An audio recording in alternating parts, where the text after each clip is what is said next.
नमस्कार। प्रदेश का सबसे भरोसेमंद news channel India news Uttar Pradesh Uttarakhand देख रहे हैं आप और मैं हूं आप सभी के साथ सृष्टि राय। अयोध्या वो नगरी जो आस्था का केंद्र है, यहाँ के कण कण में आस्था का वास है। यहाँ महर्षि वामदेव का एक मंदिर है जहां दर्शन करने से हर मनोकामना पूरी होती है। भगवान श्री राम का रिश्ता महर्षि वामदेव से गुरु शिष्य और राज परिवार के आध्यात्मिक मार्गदर्शन के रूप में जुड़ा हुआ है। महर्षि वामदेव राजा दशरथ के राज ऋषि थे और उनके चारों पुत्रों के जन्म, नामकरण और बाल्यकालीन संस्कारों में उनकी प्रमुख भूमिका थी। पौराणिक प्रमाणों के अनुसार जब श्री राम का जन्म हुआ तब राजा दशरथ ने गुरु वशिष्ठ के साथ महर्षि वामदेव को भी आमंत्रित किया। वामदेव ने बालक राम की कुंडली देखी और उनके उज्जवल भविष्य की भविष्यवाणी की थी। उन्होंने कहा था, ये बालक धर्म की पुनर्स्थापना करेगा और अधर्म का अंत करेगा। महर्षि वामदेव न केवल श्री राम के आध्यात्मिक मार्गदर्शक थे, बल्कि उन्होंने राज परिवार को कई बार नीति और धर्म के मार्ग पर चलने की प्रेरणा दी। वाल्मीकि रामायण और अन्य ग्रंथों में वामदेव का उल्लेख एक ऐसे ऋषि के रूप में मिलता है जो तपस्वी भी थे और राजकीय कार्यों में मार्गदर्शक भी थे। कुछ परंपराएं मानती हैं कि जब श्री राम अयोध्या लौटे तब उन्होंने महर्षि वामदेव से पुनः आशीर्वाद लिया और उनके आश्रम में कुछ समय भी बिताया था। महर्षि वामदेव और भगवान श्री राम का संबंध अत्यंत पवित्र और गुरु शिष्य और राजधर्म के संरक्षक का रहा। वामदेव अयोध्या के राज परिवार के आध्यात्मिक स्तंभ थे, जिन्होंने राम के चरित्र निर्माण और उनके जीवन के आदर्शों में गहरा प्रभाव डाला था। अयोध्या में वामदेव का मंदिर आस्था का एक बहुत बड़ा केंद्र है, जहां दर्शन करने से हर मनोकामना पूरी होती है। क्या है इस मंदिर की पूरी कहानी, इस रिपोर्ट में देखिए। 22 जनवरी 2024 को जब 5 वर्षीय रामलला अपने भव्य मंदिर में विराजमान हुए तो आस्था की ऐसी गंगा बही, भक्ति की ऐसी सुनामी आई कि हर कोई राममय होता नजर आया। और ये जो सिलसिला था वो देश ही नहीं सरहद पार भी पहुंच गया। आज जिसको देखो वही राम के रंग में रंगा नजर आ रहा है। हर कोई भगवान श्री राम का अनुसरण करता नजर आ रहा है। आज आपको एक ऐसी कथा से रूबरू कराऊंगा जिसको जानने के बाद आप आश्चर्यचकित रह जाएंगे। इस वक्त जो इंडिया न्यूज की टीम है वो पहुंची हुई है महर्षि वामदेव आश्रम। वो वामदेव जिसका संबंध त्रेता युग से है, वो वामदेव जिनका संबंध भगवान श्री राम से है, वो वामदेव जिनका संबंध भगवान श्री राम के पिता महाराज दशरथ से है। आज हम उसी स्थान पर पहुंचे हैं। बताया जाता है कि जब पुत्रेष्ठ यज्ञ होना था उस वक्त महाराज दशरथ ने श्रृंगी ऋषि के साथ साथ वामदेव को भी अपने उस अनुष्ठान के लिए बुलाया था। यह भी बताया जाता है कि जो महाराज दशरथ राजपाट क्या करते थे उसका मार्गदर्शन ये महर्षि वामदेव ही क्या करते थे। यह भी बताया जाता है कि भगवान श्री राम के नामकरण के समय महर्षि वामदेव पहुंचे और उन्होंने बताया कि भगवान श्री राम आगे चलकर मर्यादा के एक जीती जागती मिसाल बनने वाले हैं। एक ऐसे शख्सियत बनकर उभरेंगे जिसका हर कोई अनुसरण करेगा। ये इनके जो जीवन है उसको हर कोई अपने अंदर धारण करने का प्रयास करेगा। तो मैं पहुंचा हुआ इस वक्त महर्षि वामदेव आश्रम। सबसे पहले मैं आपको महर्षि वामदेव से रूबरू कराऊंगा कि किस तरह से यहाँ पर वो एक अनुपम वादियों में पहुंचे और यहाँ पर उन्होंने रहकर पूजा पाठ किया, साधना की और राजा दशरथ के राजपाट को सकुशल संपन्न कराने के लिए तमाम सारे अनुष्ठान किए। आइए सबसे पहले मैं आपको रूबरू कराऊंगा महर्षि वामदेव से। उसके बाद और भी यहाँ पर तमाम चीजें ऐसी हैं जिनको आप जानना चाहेंगे, जिसके लिए ग्रंथ कहते हैं कि यहीं पर महर्षि वामदेव लगातार पूजा पाठ क्या करते थे कि अयोध्या का राजपाट निर्विघ्न चलता रहे। आप जो तस्वीरें देख रहे हैं ये हैं महर्षि वामदेव, जिनकी हम लोग चर्चा कर रहे हैं, जिनके बारे में हम लोग जानने का प्रयास कर रहे हैं। लगातार इन्होंने अपना जीवन ईश्वर को समर्पित किया। अयोध्या के चक्रवर्ती सम्राट राजा दशरथ को लगातार मार्गदर्शन करते रहे। तो वहीं पर भगवान श्री राम को चाहे शिक्षण हो, भगवान श्री राम को चाहे शिक्षा को लेकर हो, उनकी कुंडली देखने को लेकर हो, नामकरण के समय हो, या जब पुत्रेष्ठ यज्ञ हुआ था उस वक्त हो, या उनके जीवन से जुड़े जो भी प्रसंग रहे हो, उनमें महर्षि वामदेव का नाम सबसे पहले सामने आता है। यह भी बताया जाता है कि भगवान श्री राम जब 14 वर्षों के वनवास के बाद वापस आए थे, तो यहाँ पर सबसे पहले आए हैं और महर्षि वामदेव को प्रणाम किए हैं और यहाँ पर भी उन्होंने समय व्यतीत किया है। अब मैं यहाँ की अनुपम छटा के बारे में दिखाना चाहूंगा। सबसे पहले देखिए किस तरह से यहाँ पर विघ्न के हरता मंगल करता गणेश भगवान की एक खूबसूरत प्रतिमा लगाई गई है। यहाँ पर जो भी आए और सबसे पहले जिस तरह से हमारी वैदिक संस्कृति कहती है, हमारी सनातन संस्कृति कहती है, हमारी हिंदू सभ्यता कहती है कि सबसे पहले हम बाबा गणेश का स्मरण करते हैं। यहाँ पर देखिए बाबा गणेश यहाँ पर विराजमान है और ठीक उसके ऊपर भगवान भोलेनाथ और माता पार्वती यहाँ पर विराजमान है, और जिनको आप तस्वीरों में देख रहे हैं कि भगवान श्री राम ने भी कहा है कि शिव द्रोही मम भगत कहावा ते नर सपने मोहि न पावा। वहीं पर जब सेतुबंध रामेश्वरम की स्थापना हो रही थी, उस वक्त भी भगवान श्री राम ने कहा कि लिंग थाप विधवत कर पूजा, शिव समान प्रिय मोह न दूजा। तो यहाँ पर देखिए भोलेनाथ माता गौरा के साथ विराजमान है। ये अनुपम छटा है महर्षि वामदेव आश्रम की, जहां पर जो भी पहुंचता है मंत्रमुग्ध हो जाता है यहाँ की इस खूबसूरती को देखकर, यहाँ की खूबसूरत आभा को देखकर। हम यहाँ की लगातार और भी तस्वीर आपको दिखाएंगे कि किस तरह से एक खूबसूरत यहाँ पर आपको एहसास मिलने वाला है। तो वहीं पर एक खूबसूरत यहाँ पर छवि प्राकृतिक छटा, अगर गणेश भगवान विराजमान है तो वहीं पर उनके बगल में कार्तिकेय जी भी विराजमान है। गणेश जी के बगल उनकी सवारी मूषक है, तो वहीं पर कार्तिकेय जी की सवारी मोर भी उनके साथ मौजूद है। तो कुल मिलाकर यूं लग रहा है जैसे भक्ति आस्था का अनूठा संगम यहाँ पर महर्षि वामदेव आश्रम पर देखने को मिल रहा है। सूबे के मुखिया योगी आदित्यनाथ के सत्ता में आने के बाद विकास की ऐसी गंगा बही कि जो भी मठ मंदिर शिवालय हैं उन सभी का जीर्णोद्धार कराया जा रहा है। आपको बताते चले कि रामनगरी अयोध्या से करीब 45 किलोमीटर दूर है महर्षि वामदेव आश्रम, जहां पर कभी दिन के उजाले में भी लोग आने से डरा करते थे, दिन के उजाले में भी आने से कतराते से नजर आते थे। लेकिन विकास की ऐसी गंगा बही कि आज यहाँ पर जो भी पहुंच रहा है यहाँ पर सेल्फी ले रहा है, क्योंकि यहाँ की जो खूबसूरती है, यहाँ की जो अनुपम आभा है, उसको हर कोई अपने कैमरे में कैद करना चाह रहा है। हर कोई इस पल को खूबसूरती के साथ अपने साथ संजोना चाह रहा है। आपको बताते चले कई करोड़ रुपए की परियोजनाओं से करीब 6 से 7 मंदिर ऐसे हैं जिनमें वामदेव आश्रम भी है, इसका कायाकल्प कराया जा रहा है। पर्यटन विभाग लगातार इस जो मुहिम है विकास की, इसको लगातार आगे बढ़ाने का कार्य कर रही है। देखिए किस तरह से लगातार जो प्रयास है पर्यटन विभाग का, वो यहाँ पर फलीभूत होता नजर आ रहा है। यहाँ पर चाहे दीवारें हों, वो जो मंदिर देख रहे हैं, जो यहाँ पर जो पत्थर लगाए जा रहे हैं, ये वही पत्थर लगाए जा रहे हैं जिनका इस्तेमाल राम मंदिर के निर्माण में किया गया है। देखिए किस तरह से ये पिंक स्टोन लगाए जा रहे हैं, और आपको बताते चले ये याद दिलाएंगे कि जिस तरह से भगवान श्री राम के मंदिर में पिंक स्टोन लगाया गया है, ये वही पत्थर हैं जो आज वामदेव आश्रम पर लगाए जा रहे थे। वहीं पर जो श्रद्धालु यहाँ पहुंचेंगे उनके लिए यहाँ पर प्याऊ की भी व्यवस्था की जा रही है, शुद्ध पेयजल के लिए यहाँ पर व्यवस्था की जा रही है। आपको हम लगातार दिखाने का प्रयास करें किस तरह से उत्तर प्रदेश पर्यटन शुद्ध पेयजल यहाँ पर व्यवस्था करा रहा है। तो लगातार जो प्रयास है और मौजूदा सरकार का, उसको लेकर जो क्षेत्र के लोग हैं खासे उत्साहित हैं, और ये सभी लोग धन्यवाद ज्ञापित कर रहे हैं उत्तर प्रदेश के मुखिया योगी आदित्यनाथ का, तो वहीं पर देश के मुखिया नरेंद्र मोदी का, कि उन्होंने जो विकास की गंगा बहाई है उसकी जो ये आभा है आज पूरा देश महसूस कर रहा है। अब मैं मंदिर के अंदर प्रवेश करूंगा और यहाँ के बारे में आपको बताने का भी प्रयास करूंगा और दिखाने का भी प्रयास करूंगा। जो ठीक सामने देख रहे हैं ये हैं बाबा भोलेनाथ। यहाँ की मान्यता है यहाँ पर जो बाबा भोलेनाथ विराजमान हैं ये कहीं से लाए नहीं गए हैं, यहीं पर खुदाई की गई तो यहाँ पर भोले बाबा निकले हैं। और क्या इसका इतिहास रहा है, क्या अध्यात्म रहा है, हमारे साथ एक महाराज जी हैं, मैं उनसे जुड़ूंगा, उनसे जानने का प्रयास करूंगा कि यहाँ की क्या पौराणिक मान्यता है, क्या इतिहास है यहाँ का, मैं यहाँ का जानने का प्रयास करूंगा। महाराज जी पहले अपना परिचय दें।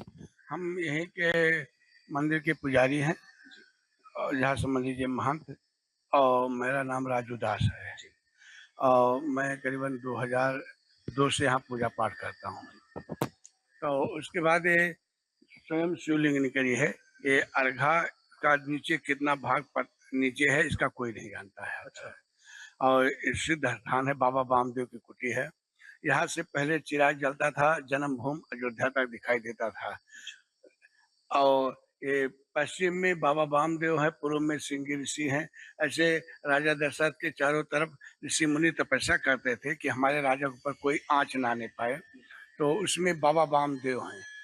ये सिद्ध स्थान है, पहले राजा दशरथ भी यहाँ आया करते थे। महाराज जी मैं और भी चाहूंगा कि आप थोड़ा महर्षि वामदेव के बारे में बताएं भगवान श्री राम से कैसा संबंध था, राजा दशरथ से कैसा संबंध था, थोड़ा बताएं। इनसे राजा दशरथ से बहुत घनिष्ठ संबंध था, बाबा बाबा वामदेव से, क्योंकि उनके मेन ऋषि मुनि तपस्या करते थे, उनको इनको बहुत मानते थे राजा दशरथ।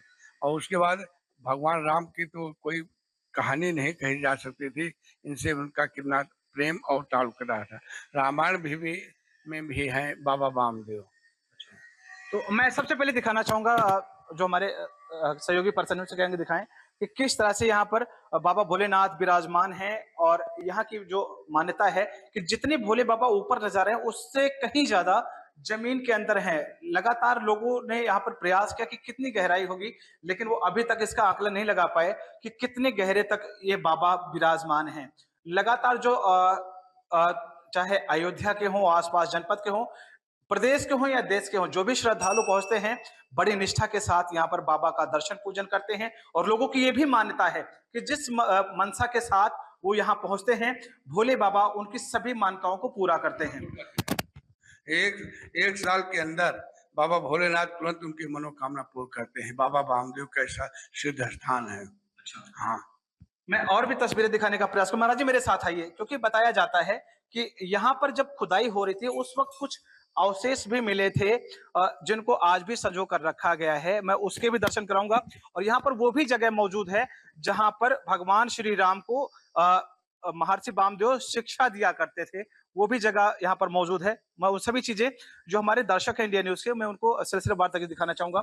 अब मैं चलूंगा उस जगह पर जब खुदाई हुई थी यहाँ पर, तो जो कुछ मंदिर के अवशेष मिले थे उसके बारे में मैं आपको दिखाऊंगा कि किस तरह से समय काल परिस्थिति बदलती रही। और एक वक्त ऐसा आया कि यहाँ पर केवल ढांचा ढांचा बचा था, लेकिन फिर से एक वक्त ऐसा आया कि आज पूरा गुलशन गुलजार हो रहा है। यहाँ पर कुछ मंदिर निकले अवशेष है, महाराज जी इसके बारे में बताएं। ये सब मूर्त जब पहले शुरू में कोई नहीं जानता था, ये केवल तब खुदाई की गई थी तब ये सब मूर्तियां निकली हैं। अच्छा, हाँ, जो आप तस्वीरें देख रहे हैं, ये जो मूर्तियां हैं, तमाम खंडित भी मूर्तियां यहाँ पर मौजूद हैं, क्योंकि जब खुदाई हो रही थी टूट गई। उस वक्त वो टूट भी गई हैं, लेकिन उनको अभी भी संजो कर रखा गया है, जिससे जो श्रद्धालु यहाँ पहुंचे उनको इसके विषय में बताया जा सके। हमारे साथ एक यहाँ के स्थानीय हैं, पांडे जी, मैं उनसे जानने का प्रयास करूंगा। यहाँ पे जो ये मूर्तियां रखी हैं और यहाँ पर जो मान्यताएं हैं उसके विषय में थोड़ा बताएं। जी, ये सगरा सामने देख रहे हैं आप, हाँ, हाँ। उसमें से खुदाई से मिली है। अच्छा, खुदाई की गई तो उसमें से मिली है इस मूर्तियाँ। और इस स्थान के बारे में बोलना चाहता हूँ, ऐसा स्थान सिद्ध स्थान है। इतनी आ, इतनी आस्था है लोगों के, यहाँ के एरिया के लोगों के, कि जो भी मनोकामना आप जो भी करेंगे, मतलब भगवान भोलेनाथ स्थान पे जो भी, वो भी शंकर जी भोलेनाथ अवश्य पूरा करते हैं। अच्छा। जी, कहाँ कहाँ के लोग यहाँ पर पहुंचते हैं? और यहाँ पर बड़ा मेला भी लगता है, मैंने सुना यहाँ मेला जो है ऋख पंचमी, प्रत्येक साल 1 महीने का मेला लगता है। दूर दराज से दिल्ली, मुंबई और काफी दूर दराज से दुकानें आती हैं। और यहाँ के एरिया के यहाँ जो है सब आस्था का केंद्र है ये। अच्छा, महाराज जी मैं आपसे जानना चाहूंगा कि जब आप छोटे रहे होंगे उस वक्त कैसी स्थिति थी यहाँ पर और आज कितना परिवर्तन देख रहे हैं? आज तो बहुत बड़ा भाई परिवर्तन हो गया, धीरे धीरे बहुत विकास हो रहा है। आपके योगी जी के ने पर्यटन विभाग से करीबन 45 करोड़ रुपए दे दिए। सागर 52 बीघे का था, लेकिन पार्ट में कर दिया है सरकार ने। तो ये सागर सामने जो है 52 बीघे का था, अच्छा, लेकिन आधा ही बना है। और यहाँ पर 45 करोड़ रुपए दिए हैं, आगे पीछे पूरी बाउंड्री बन गई, सब पत्थर लग गया, बहुत विकास हो गया। अब श्रद्धालु के इतना उत्तेजित और खुशी रहते हैं आने के बाद। नहीं पहले चाहता रहता था, गंदा रहता था, लेकिन अब बैठने उठने के लिए, हर चीज के लिए मेला 1 महीने का लगता है। करीबन इतना करीबन 10-15 हजार 20 हजार आदमी डेली प्रतिदिन आते हैं। तो भैया एक बार फिर से मैं आपसे जुड़ूंगा, आपसे जानने का प्रयास करूंगा कि जो पहले परिदृश्य था और इस वक्त कैसा है। मैं इन दोनों के बीच में जानना चाहूंगा कि कितना जो क्षेत्र में उत्साह पहले है। से अब जमीन आसमान का अंतर है। पहले यहाँ कुछ नहीं था, पहले यहाँ बड़े बड़े गड्ढे थे और ये झाल झंखाड़ थी, सरपत थे। यहाँ कुछ भी नहीं था, यहाँ आने से लोग डरते थे, दिन में डरते थे। लेकिन अब जो है, अब इतना दिव्य स्थान इतना अच्छा बन गया है, सरकार ने इसको सौंदर्यीकरण घोषित कर दिया है। अब आप देख ही रहे हैं कि पत्थर, हर चीज, सब सजावट, एक इसकी शकल बदल गई, रूपरेखा बदल गई है इस स्थान की।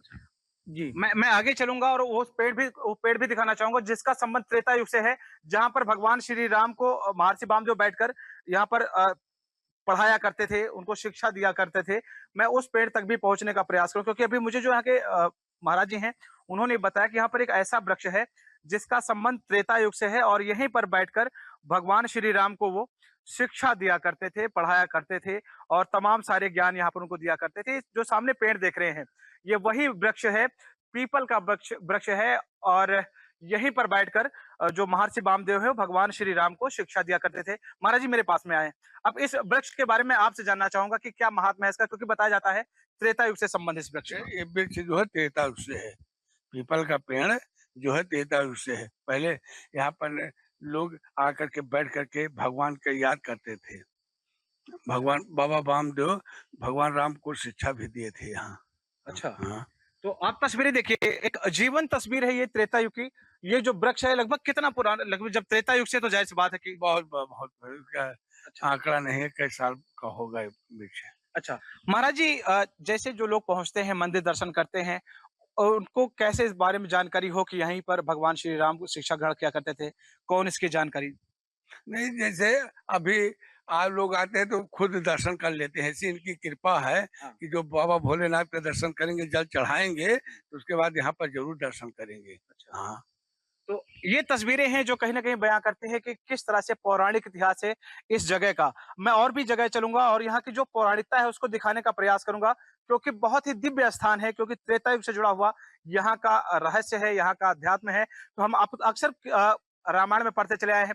और अगर वामदेव के बारे में और ज्यादा जानकारी की बात करें, तो सबसे ज्यादा जो वाल्मीकि रामायण है, उसमें सबसे ज्यादा यहाँ का वर्णन देखने को मिलता है और यहाँ के बारे में उसमें बहुत ज्यादा अच्छे से बताया गया है।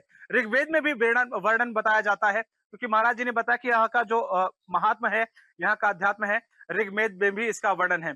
यहाँ पर तमाम संत भी अक्सर रहा करते हैं और धुनी रमाए रहते हैं, मस्त मलंग रहते हैं भगवान की भक्ति में। मैं उनसे भी जुड़ने का प्रयास करूंगा, क्योंकि कहा जाता है कि जहां दिव्य स्थान होता है, संत भी वहीं पर निवास करते हैं और यहाँ पर तमाम सारे संत हैं, ऐसे संत आए हैं जो कि भगवान श्री राम की भक्ति में पूरी तरह से सराबोर हैं, भगवान की भक्ति में पूरी तरह से जुड़े हुए हैं। आपको दिखाएं किस तरह से धुनी, जो अक्सर आप सुनते होंगे कि किस तरह से धुनी रमाई जाती है, यहाँ पर धुनी के भी दर्शन कराएंगे। जहां भगवान श्री राम हो, वहां पर उनका अनन्य भक्त हनुमान ना हो, कैसे हो सकता है? तो यहाँ पर देखिए, हनुमान जी भी यहाँ पर विराजमान है। महाराज जी यहाँ के बारे में थोड़ा बताएं। ये हनुमान जी हैं, करीबन 100-150 वर्ष पहले की पुरानी मंदिर है। अच्छा, हाँ। तो आप जो तस्वीरें देख रहे हैं हनुमान जी की, बहुत ही दिव्य है, छवि है, दिव्य मूर्ति है, यहाँ पर विग्रह है उनका। जहाँ पर जो लोग पहुंचते हैं, बाबा भोलेनाथ के दर्शन करने के बाद, महर्षि वामदेव जी के दर्शन करने के बाद, वो हनुमान जी के भी दर्शन पूजन करते हैं। और आगे भी मैं चलूंगा और दिखाने का प्रयास करूंगा कि किस तरह से ये मंदिर जो है अपनी दिव्यता को प्रदर्शित करता है। एकदम खूबसूरत आभा लिए हुए ये जो प्रांगण है, ये जो जगह है, अपने आप में बेहद खास, बेहद अलौकिक है। अब मैं पहुंचूंगा भगवान श्री राम के उस मंदिर में जिसकी प्रतीक्षा आप कर रहे होंगे। ठीक सामने मेरे भगवान श्री राम दरबार से परिवार सहित विराजमान हैं। भगवान श्री राम, बगल में बैठी माता जानकी, उनके बगल में उनके प्रिय अनुज भरत और शत्रुघ्न, लखनलाल, और चरणों में बैठा उनका सेवक हनुमान। आप साफ देख सकते हैं कि किस तरह से यहाँ पर एक बहुत ही खूबसूरत छवि यहाँ पर आपको देखने को मिलने वाली है। कभी ये मूर्ति अष्टधातु की हुआ करती थी, लेकिन कुछ ऐसा हुआ कि आज अष्टधातु की तो नहीं, लेकिन भगवान श्री राम आज भी यहाँ पर परिवार के साथ विराजमान हैं, अपने भक्तों का कल्याण करने के लिए। महाराज जी यहाँ के बारे में थोड़ा बताएं कि इस मंदिर का क्या रहस्य है, क्योंकि यहाँ पर भगवान श्री राम परिवार के सहित विराजमान हैं, तो इसके बारे में भी थोड़ा आप बताएं कि किस तरह से यहाँ पर भगवान श्री राम परिवार साथ विराजमान है। पहले अष्टधातु की मूर्त थी, लेकिन आज के 100-150 वर्ष पहले चोरों ने उठा ले गए, लेकिन उसके बाद परमात्मा ने फिर आ गया। यहाँ पर भगवान राम स्वयं विराजमान थे। अच्छा, हाँ, तो ये तस्वीरें हैं और मैं अब दिखाऊंगा धुनी, जहां पर तमाम संत विराजमान हैं। और कहते हैं कि जब कोई जगह जागृत होती है, जब भगवान श्री राम की विशेष कृपा होती है, वहीं पर संत विराजमान होते हैं। वो संत जिन्होंने अपना परिवार त्यागा हुआ होता है, वो संत जो सभी मोह माया से परे होकर केवल भगवान के शरण में होते हैं। देखिए किस तरह से यहाँ पर तमाम संत विराजमान हैं और मैं सबसे पहले धुनी के दर्शन कराना चाहूंगा। अक्सर लोग सुना करते थे कि धुनी क्या होती है, आप तस्वीरें देख रहे हैं, ये धुनी है और धुनी के बारे में भी मैं महाराज जी से जानने का प्रयास करूंगा कि महाराज जी इस धुनी का क्या महात्मा होता है और क्या रहस्य है इसका। इधर घूम जाइए अब। क्या इसके बारे में थोड़ा बताएं। धुनी कम से कम नहीं तो 100 वर्ष के ऊपर होगी। बहुत दिन से हम लोग नहीं समझ रहे हैं कब से धुनी जल रही है। अच्छा। हाँ, तमाम साधु संत पहले आते हैं। साधु लोग जो थे वही तभी से जल रही है, आज तक भी जलती चल रही आ रही है अच्छा। धुनी। तो हमारे साथ एक भैया भी मौजूद हैं, यही स्थानीय हैं, मैं उनसे भी जुड़ूंगा और जानने का प्रयास करूंगा। क्या नाम है भैया आपका? हमारा सोनू यादव नाम है सर। सोनू भैया, थोड़ा यहाँ के बारे में आप बताएं। यहाँ के बारे में हमारे गुरुजी थे जो पौराणिक बातें बता रहे थे, वो लोग हम लोग समझ रहे थे, जी जी। मूर्ति बाबा बामदेव का है और यहाँ धुनी भी है, बहुत दिनों से चली आ रही है। अगिनदेव यहाँ बुझती नहीं है कभी, अच्छा। 24 घंटे ये चलती रहती हैं। बाबा बामदेव के बारे में थोड़ा बताएं। आपके कोई बता रहे थे क्योंकि महिलाएं थी तब जाके यहाँ पर शिव गुरुजी हमारे बता रहे थे, हमारे गांव के हैं बाबा के, वो बहुत पहले से बता रहे थे कि जटाओं से लोग गिरती चली आई है यहाँ पे। तो वो लोग बता रहे थे कि इसी जगह पे हैं वो वामदेव महाराज जी। उनको फिर खुदाई करके देख रहे थे लोग पुरान आज। हाँ हाँ। उसके बाद में खुदाई किए, उसमें बहुत से हाड़ा और बिच्छू निकलने लगे। बाद में उसको बंद कर दिए पुराने लोग। फिर उनका पूजा पाठ होने लगा, मंदिर बन गया। अब तो ये तस्वीरें हैं जो लोग बयां कर रहे हैं कि किस तरह से यहाँ पर बाबा बामदेव का आश्रम है। अब हमारे साथ महाराज जी हैं, मैं उनसे भी जुड़ूंगा। महाराज जी, आप यहाँ पर रह रहे हैं, पूजा पाठ कर रहे हैं, देश के कोने कोने से तमाम लोग यहाँ पहुंचते हैं, आप उनका सेवा भाव करते हैं, कैसा लग रहा है और पहले से कितना परिवर्तन देख रहे हैं? पहले तो बहुत ज्यादा परिवर्तन हो गया। पहले यहाँ रास्ता ही नहीं थी आने की, चारों बार पानी पानी रहता था, कोई आदमी आ ही नहीं सकता था यहाँ। परिवर्तन तो बहुत हो गया है। अच्छा, परिवर्तन बहुत हो गया है। एक बार और एक हमारे साथ में भाई जुड़े हुए हैं, अब मैं उनसे जुड़ूंगा और जानने का पांडे जी, एक बार फिर से बताइए, जो ये आप खूबसूरती दिख रही है, जो अनुपम आभा दिख रही है, यूं लग रहा है जैसे प्रकृति खुद श्रृंगार कर रही हो इस बामदेव आश्रम का, तो कैसे देखते हैं इन चीजों को? पहले से बहुत अंतर है, बहुत अच्छा लग रहा है। पहले तो यहाँ कुछ नहीं था, जैसा कि यहाँ पर जैसा कि हमने कहा, इस यहाँ पर पल झाल सरपत दुनिया भर का सब यहाँ आने जाने, दिन में लोग डरते थे आने से यहाँ पर। लेकिन अब पहले जैसा लाइट सरकार ने पूरी व्यवस्था कर दी है, लाइट की व्यवस्था, हर चीज सब देखिए, पत्थर सरकार ने सब बिछवा दिया है, लगवा दिया है और काम चल भी रहा है। काफी दिन से काम चल रहा है। करोड़ों की जो है रुपया सरकार ने दे दिया यहाँ पे सौंदर्यीकरण के लिए। और जो आप सगरा देख रहे हैं, सगरा में वो कुछ नहीं था, अब देखिए उसकी शक्ल इतनी बदल गई है। यहाँ लोग दूर दराज से अब लोग आते हैं दर्शन करने के लिए। जलाभिषेक भगवान शंकर जी को जलाभिषेक करते हैं। शिवरात्रि पे बहुत जी, शिवरात्रि को महा भीड़, बहुत भीड़ होती है, काफी दूर से लोग आते हैं यहाँ पर। रात्रि और अधिक मास में करीबन 30-40 हजार आदमी को ऊपर जल चढ़ाते हैं प्रतिदिन। अच्छा। हाँ, तो ये तस्वीरें हैं यहाँ की कि जिस तरह से कहानी के श्री रामचरितमानस में कि जो जैसे हैं तैसे उठ धावें, बाल वृद्ध कहाँ संग न लावें। जो जैसे ही इस महात्मा को जान पा रहा है कि महर्षि वामदेव का आश्रम है ये, जिसका संबंध सीधा भगवान श्री राम से रहा है, जिसका संबंध सीधा भगवान श्री राम के पिता दशरथ से रहा है, हर कोई यहाँ पहुंचना चाहता है। लोगों की यह भी मान्यता है कि जो सच्ची निष्ठा के साथ यहाँ पहुंचता है, जो भक्ति भाव के साथ यहाँ पहुंचता है, जो जिस मान्यताओं के साथ यहाँ पहुंचता है, उसकी सभी मान्यताएं यहाँ पर बाबा वामदेव पूरा करते हैं, बाबा भोलेनाथ पूरा करते हैं। तो ये है इतिहास महर्षि वामदेव आश्रम का। और भी महर्षि वामदेव आश्रम पर एक वृक्ष ऐसा भी है जो कि बताया जाता है कि यहाँ पर महर्षि वामदेव के साथ तमाम ऋषि मुनि यहाँ पर अपने जप तप किया करते थे, अपने यहाँ पर वो पूजा साधना किया करते थे। आप ठीक सामने देख सकते हैं कि कई हजार वर्ष पुराना ये जो बट वृक्ष है, इसके जो इसके शाखाएं हैं, इस पर तमाम ऋषि मुनि यहाँ पर बैठकर अपना जप तप किया करते थे, यहाँ पर अपनी वो साधना किया करते थे। इसके बारे में यहाँ के जो महान जी हैं, यहाँ के पुजारी जी हैं, उनसे भी मैं जुड़ूंगा, उनसे भी जानने का प्रयास करूंगा, क्योंकि बताया जाता है कि बहुत ही प्राचीन इतिहास है। जब महर्षि वामदेव यहाँ पर पूजा पाठ किया करते थे, उनके साथ तमाम ऋषि मुनि ऐसे हुआ करते थे जो यहाँ पर इन जो ये बट वृक्ष है, इनके जो खोख है उसमें बैठकर वो तपस्या क्या करते थे। महाराज जी, क्या अध्यात्म है, क्या महात्मा है इस वट वृक्ष का? बहुत बड़ा चीज है ये।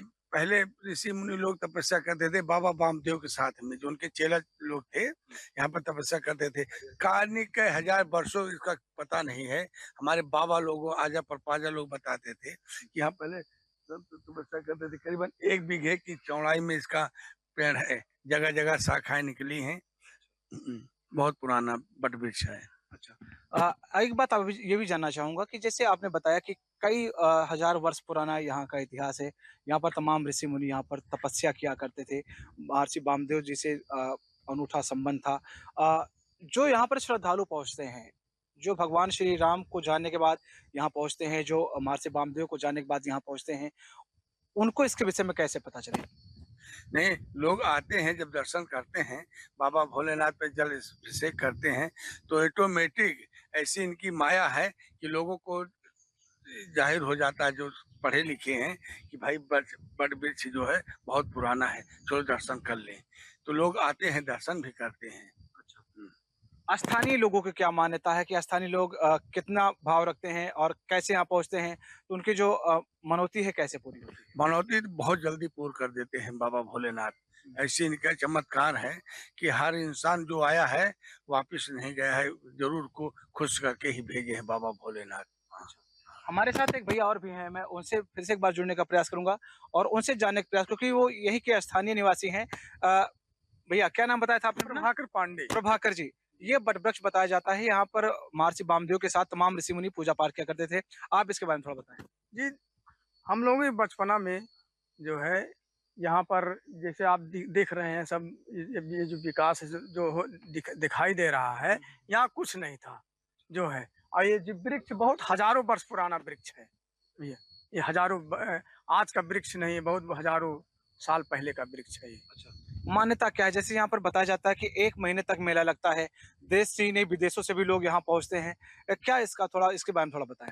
ये ऐसा सिद्ध स्थान है, यहाँ पर जो भी भक्त आता है, आस्था रखता है, उसकी मनोकामना 101% पूरा होती है। हम भी आजमा चुके हैं, हम भी काफ़ी दिन से भगवान के स्थान पे आ रहे हैं, पूजा पाठ करते हैं। दूर दराज से यहाँ पर मतलब भक्त आते हैं, पूजा अर्चन करते, जलाभिषेक करते हैं, पूजा करते हैं, और सच्चे मन से, सच्चे हृदय से जो भी मनोकामना भगवान शंकर जी से आप रखेंगे, उनके समक्ष, भगवान शंकर जी के सामने, वो 101% पूरा होगा। इसमें कोई दो राय नहीं है। ये जो आप शिवलिंग देख रहे हैं यहाँ का, ये शिवलिंग ऐसा वैसा लिंग, आप दुनिया के कहीं भी कोने में चले जाइए, कहीं भी दर्शन, कहीं भी मंदिर स्थान चले जाइए, ऐसा लिंग आपको कहीं नहीं मिलेगा। ये हाथ का बनाया हुआ लिंग नहीं है, ये स्वयंभू है। ये आप खुद अपने आप निकले हैं जमीन से, अपने आप स्वयंभू है। हाथ से बनाया हुआ नहीं कि हाथ से बनाकर लिंग बना, ऐसा लिंग आपको दुनिया में कहीं नहीं मिलेगा। कहीं भी स्थान पर चले जाइए, बहुत सिद्ध स्थान है। तो ये है यहाँ का महात्म, ये है यहाँ की पौराणिकता। अब मैं वो जगह पे दिखाना चाहूंगा कि जहाँ पर बताया जाता है कि पहले जो ऋषि मुनि थे, यहीं पर बैठकर इन जो कंदराएं देख रहे हैं, इन 2 वृक्षों के बीच में जो स्पेस देख रहे हैं, इन्हीं के अंदर बैठकर वो जप तप किया करते थे। कई हजार वर्ष पुराना ये वृक्ष है और ये भी मान्यता है कि आज भी यहाँ पर ऋषि मुनि अदृश्य होकर यहाँ पर जप तप करते नजर आते हैं। ऐसा यहाँ के लोगों का मानना है कि ऋषि मुनि कहीं ना कहीं यहाँ पर अदृश्य रूप में आज भी यहाँ पर विराजमान होते हैं और यहाँ पर जो भी सच्ची निष्ठा के साथ, सच्ची भक्ति के साथ यहाँ पहुँचते हैं, उनकी सभी मान्यताओं को पूरा करते हैं। ऐसा यहाँ के स्थानीय लोगों का कहना है और शायद यही वजह है जो देश के कोने कोने से श्रद्धालु अयोध्या पहुँचते हैं, रामलला का दर्शन पूजन करते हैं और वहां से दर्शन पूजन करने के बाद वो महर्षि वामदेव आश्रम पहुँचते हैं और यहाँ पर भी वो भगवान श्री राम के गुरु, राजा दशरथ के गुरु महर्षि वामदेव का आशीर्वाद लेते हैं। कहते हैं जब गुरु का आशीर्वाद हो जाए तब तो सबका, पूरे जग का आशीर्वाद मिल जाता है। शायद यही वजह है जो लोग यहाँ पर बड़ी निष्ठा के साथ पहुंचते हैं और यहाँ पर दर्शन पूजन करते हैं। हाँ, कुछ कहना चाह रहे हैं आप? भैया, ये वशिष्ठ मुनि का आश्रम है। अच्छा। इस स्थान का उल्लेख आपको रामायण में मिलेगा। महर्षि वामदेव, महर्षि वामदेव के नाम से आपको रामायण में इस स्थान का उल्लेख है और बहुत पुराना स्थान है। यहाँ ये ऋषि मुनियों की तपोस्थली है। जो भगवान राम के गुरु थे वशिष्ठ जी, ये उनकी तपोस्थली है। ये कोई मामूली स्थान नहीं है कि हल्के में ले लिया जाए। बहुत सिद्ध स्थान है। आप इच्छा से, मन से अगर आप आस्था रखेंगे शंकर जी के प्रति, आपकी हर मनोकामनाएं पूरा होगी। ना कोई रोग, ना दोष और ना किसी प्रकार की कोई समस्या भगवान शंकर जी की कृपा से आ नहीं सकती है। लोगों की ये भी मान्यता है कि अगर आप अस्वस्थ हैं और घर से जैसे ही एक कदम वामदेव आश्रम के लिए निकालते हैं, आप पूरी तरह से अपने आप को स्वस्थ महसूस करते हैं।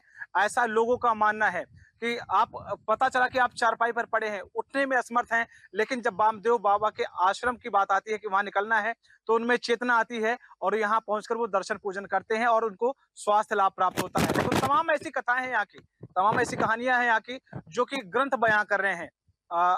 और यहाँ के जो धार्मिक पुस्तकें हैं वो बयां कर रहे हैं, जो स्थानीय लोग हैं वो बयां कर रहे हैं, जो प्रकांड विद्वान है, प्रकांड पुजारी हैं, वो बयां कर रहे हैं कि ये स्थान भक्ति आस्था से सराबोर है और जो भी यहाँ पर पहुंचता है उसकी सारी मान्यताएं पूर्ण होती हैं। इंडिया न्यूज के लिए अनिल मिश्रा, अयोध्या।